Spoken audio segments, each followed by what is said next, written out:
Maayong adlaw kaninyong tanan. Ano ino subject na kini ang inyong katong programa sa TV Argumento. Uban ko ninyo sa kadali lang nga panahon aron na panagisgot sa mga butang nga may kalambigitan sa atong pagtuong Katolika. Nakitay tagaan og gamay nga reaksyon nining video nga gipasa ra pud sa atoa.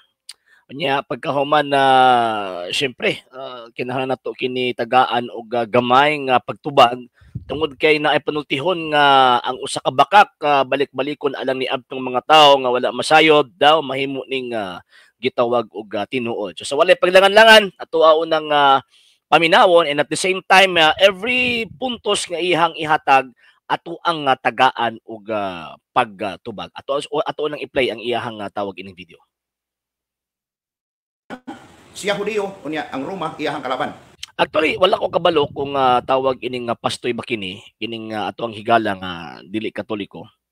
Nga naman kinaa siya siguro mga 4 ka puntos, 4 o 5 ka puntos nga iyang gisupak nga sumala pa niya nga ang simbang Katolika, ang Santa Iglesia Katolika Apostolika Romana, dili daw kuno gitukod sa tong Ginoong Kristo tungod ni ining maong gitawag og mga rasuna kaning iyang i-present karon sa mga nang ato ang tagaan o igo nga pagtinaw kay syempre normal man gyud na nga syempre magsusupak gud sila, wala gud nila gidawat ang pagtuong Katolika, so normal gyud na nga naa sila mga puntos pod nga ihatag. Pero ang problema actually gitanaw naman ako ning video, mubo ra man kaayo ni, pero wala gud siya gihatag nga igong ebidensya, puro lang tawag ining opinion.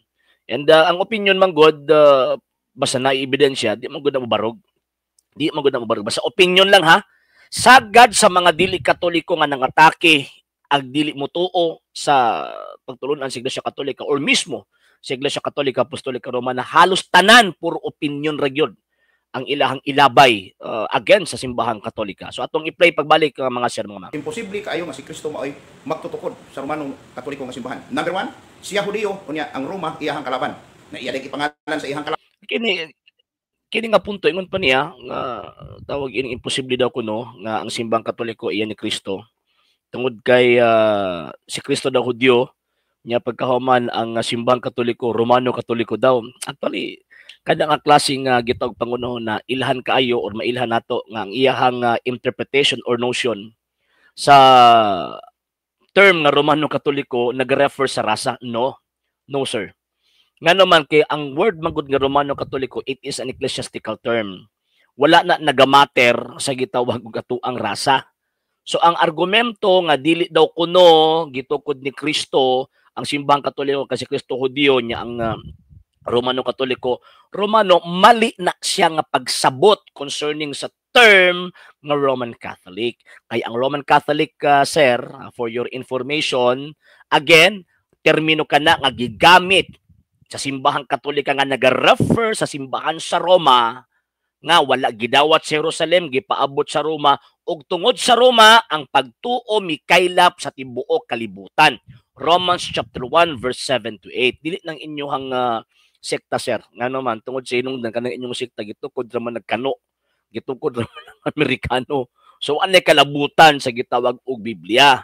Ang naay kalabutan nga naa sa Biblia kanang giingon na San Pablo, tungod kaninyong taga Roma milukop sa tibuok kalibutan ang inyong pagtuo. So mo na point din na nga ang word nga Roman Catholic wala na nag-refer sa gitawag og rasa. And at the same time, mga sir nga mga ma'am, para di ta mailad aning maong gitawag og tawhana, ang simbahang Romano Katoliko, ang iyang membro di lang kay mga Romano. Tanang rasa sa tibuok kalibutan mo na iyang membro. Ako Pilipino man ko pero Romano Katoliko man ko. So, buti pasabot, ang word ng Roman Catholic, mali ang pagsabot, sinurambaw nga pagsabot, binangag nga pagsabot, kung ingnon nato nga nagapunting na dito sa rasa. Another point niya. Laban ang iyang simbahan. Ikaduha, wala kay mabasa sa Biblia nga si Kristo maoy nagtukod sa simbahan nga Romano. Ang atong mabasa magud sa Biblia, St. Matthew chapter 16, verse 18, sumalapas ng Ginoong Kristo, thou art Peter, and upon this rock I will build my church, and the gates of hell shall not prevail against it. Wa niya nganli ang maong iglesia. Nga naman, kay kabalo man ang atong Ginoong Kristo nga naa mga squatters, nga mga kun-ang ng maong gitawag og iglesia ha. So, buti pasabot, mo nang wa niya nganli, tungod sa inong kabalo siya nga naay mga mini, mga bugos, mga fake, nga magtutudlo magbitbit pod sa iyang ngalan. Pero imo niya mailan ninyo nga ako ang pundok tungod sa ako ang gitawag og tungod sa ilahang kinaiya kung baga. And sa tibuok kalibutan ug sa tanang panahon from the 1st century AD until now usa lang kabuk iglesia ang nakatuman anang giingon ni Kristo nga et forte inferi non prevalebon adversus iyam bisan ang ganghaan sa impyerno dili gayud nakabuntog niini og kanang iglesia mao ng simbahang Romano Katoliko dili na inyo dili nang inyong pundok pastoy ngano man tungod sa hinungdan na kanang inyong pundok ipangtukod ng Amerikano og posible gani nga ikaw na mismo nagtukod anang imuhang kaugalingong pundok mo nang bisan pag-usaon yung atake simbahang Katoliko magpabilin gyud na kanang mong iglesia mo na iglesyang gitukod ni Kristo bisan pag may way mabasa it is a fallacy of silence palasyos na kumo ka di mabasa di tinuod palasyos na ilad na siyang argumento kay ikaw gani mismo kanang imong pundok di na mabasa sa Biblia kanang inyong giparehistro og never put sa Biblia nga kanang inyong giparehistro pundok mo ng iglesyang gitukod ni Kristo it does not mean nga tawag ining mubarog nga di mo tinuod kay di mo mabasa. O tinuod mo tungod kay gitukod mo og tao. Tinuod mo tungod kay kanang inyong pundok way kalabutan ni Ginoong Jesucristo. Tinuod mo in the sense nga nag-exist mo pero bot-bot ng inyong giangkon na kamo ang tinuod. Muna bisa pagkapilaw mo supak sa Iglesia Katolika Apostolika Romana magpabilin na kanang pundok ka iyas Ginoo. Next nga argumento. Katoliko wa kay mabasa litra por litra. Ikatulo dili si Kristo mo ay nagtukod sa simbahan. Kanang giingon nga walay mabasa litra por litra dili man pagtulunan sa mga apostol never man nagitudo ni Ginoong Jesucristo nga ay magtuo kung di mabasa litra por litra imbento ninyo na mo nang pagtulunan nga hinimo lag tao kini atong mga amigo nga mga di Katoliko mo na ginaingon ako ba nga baro ganin mo kana lang mo ebidensya tan-awa puro raba ba first point niya second point wa gyud sige hatag nga tawag anang ebidensya puro sige. Third point. Romano Katoliko, tungod kay ang mga pagtulunan ini 99% sa mga pagtulunan sukwahi sa atong Ginoong Jesucristo nga mga pagtulunan. Ug lastly, kinsa po nag-ingon yung mga sukwahi? Kamo? Nga tawag ining nisulpot lang sa 15, 16, 17, 18th century na ba mo'y moral nga moingon mo i-question yung simbahang Katolika nga wa nakatuman sa sugo sa Ginoo o wa nakatuman sa balaang kasulatan. Wala mo credibility nga i-question ninyo ang simbahang Katoliko nga nasayop ang simbahang Katoliko mao nimo na ngano tungod sa hinungdan dili man musakop niya and at the same time kamo nga mga pundok gipangtukod lang mo kano gipangtukod lang mo tao kinsa man mga mo question sa simbahang Katoliko kinsa man mo question naa ba mo credibility to question the Catholic Church no wa mo credibility ganon mga piki mamong dagko. Kung kamo ang basis nga ang simbahang Katolika wa nagsunod sa gitudlo sa Ginoong Jesucristo, kauban na mo siyawa. Kung kamo ang basis, ay pulos, baseless. Mabato nga puro lang mo yawit ng inyong tawagan ng gipangsulti nga naman, wa mo migibasihan. Kako mahimo mong tinuod, mahimo bakakon si Kristo. Ang gingon sa Ginoo, ako magauban kaninyo kanunay hangtod sa katapusan sa kalibutan. San Mateo Kapitulo 28, versikulo 19 hangtod 20. Ang question, kamo na. Kung kamo na, ako hindi na kamo, kinsa man na. Sumala sa kayasayan, mo beto mo kuto kasaysayan nga naman kay para mailhan gyud og kinsay tinuod.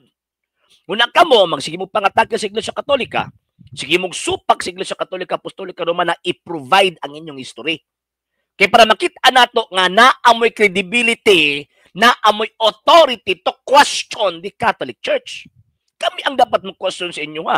Nga naman tungod sa inyo kami ang naas tinuod ng iglesia. Asa mo nagbasi authority to interpret the Holy Scripture?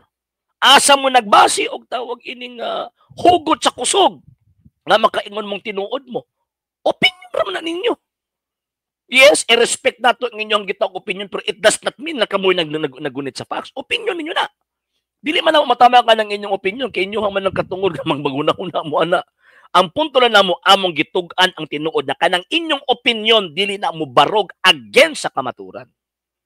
Ang kamaturan bisan pagkapila mo supak, bisan pagkapila ninyo dauton ng simbahang Katolika, magpabilin siya nga iyas Ginoo. Next, last point. Dili si Kristo may nagtukod sa simbahan Romano Katoliko tungod kay ang mga tao na sakop nini wala nabako.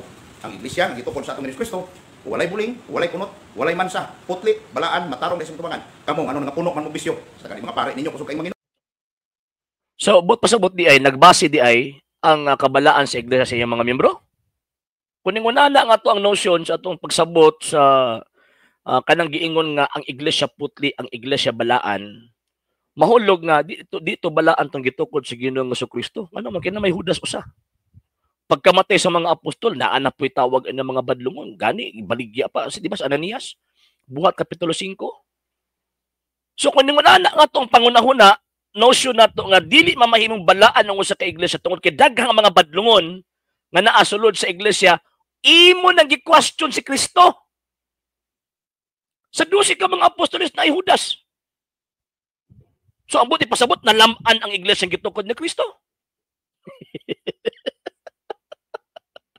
Sa first century Christians, kadaga mga Kristiyano mga badlungon. And biblical na. Mabata always nagapahimangno ang mga apostol kaniadto nga ayaw mo palingla sa inyong kaugalingon. Nga naman tungod kay kabalo sila nga makasasala. Daghang mga makasasala mo sulod anang simbahan na. Nga naman kinaadin ni ang grasya. Kay putli man asa man ni mangita ang mga makasasala og putli nga relihiyon sa inyo na pundok nga gaangkon-angkon nga putli mo nya pagkauman pati ding hugawa tungod kay gipangtukod na mo kano. Di na pwede. Di na pwede na yung anang klaseng argumento na to ang gitawag og gasundong. Usapan pa ba, supak kana nga klaseng argumento, supak na sa realidad sa iglesyang gitukod ni Kristo. Ang iglesyang gitukod ni Kristo para sa mga makasasala. Wa ba to ingon niyang wa ko mo anhi alang sa mga matarong kung dili mi anhi ako alang sa mga makasasala. Kining moong iglesia ha gitukod niya ni kay para ang mga makasasala musod ini aron makabaton og grasya. Mao man ha. Oh. Karon, ingon mo nga puro mo tawag ining tarong. Naman lagi may mga palahubog na. Nya, sure mo sa inyo wala. Kini mo mga tawa na mga ipokrito ni. Mga hypocrites kumbaga. Si panaway sa Katoliko, wa nila mabantay nga naali akong truso sa ilang mga mata nga ang ilang mga miyembro tago-tago pod, buhat og di maayo. Pero di man guna moy atong isyu or sintro kumbaga. Nga naman kay again, ang pagkatinuod nga iglesia wa na nagabase og nagamater sa membro. Ang tinuod nga iglesia nagikan kang Kristo. Og maoning iglesia nga diin kinahanglan pasakupan sa mga makasasala.